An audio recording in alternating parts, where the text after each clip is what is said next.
नमस्कार, मी अनिल उपाध्ये. शिवसिद्ध बातमीपत्रात आपलं स्वागत आहे. पाहूया आजची बातमी.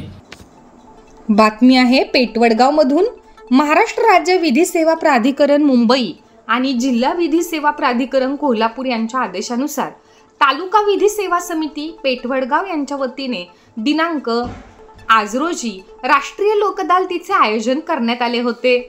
दिवाणी व फौजदारी न्यायालय पेटवडगाव इथं सकाळी 10:30 वाजता लोक अदालतीचे उद्घाटन सह दिवाणी न्यायाधीश कनिष्ठ स्तर पेटवडगाव SD सोनवणे साहेब आणि दुसरे सह दिवाणी न्यायाधीश कनिष्ठ स्तर पेटवडगाव श्रीमती SJ पेंडे साहेब यांच्या हस्ते दीप प्रज्वलनाने करण्यात आले.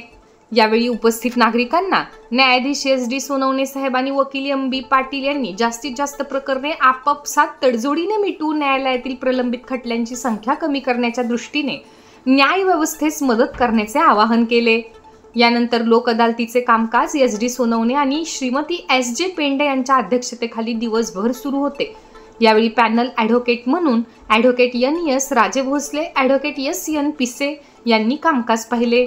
या लोक अदालतीस दिवाणी न्यायाधीश कनिष्ठ स्तर पेटवडगाव इथले सहाय्यक अधीक्षक, इतर सर्व न्यायालयीन कर्मचारी व पोलीस कर्मचारी, सर्व विधिज्ञ उपस्थित होते. या लोक न्यायालयात एकूण 548 दाखल प्रकरणे ठेवण्यात आली. तसेच एकूण 814 दाखलपूर्व प्रकरणे ठेवण्यात आली.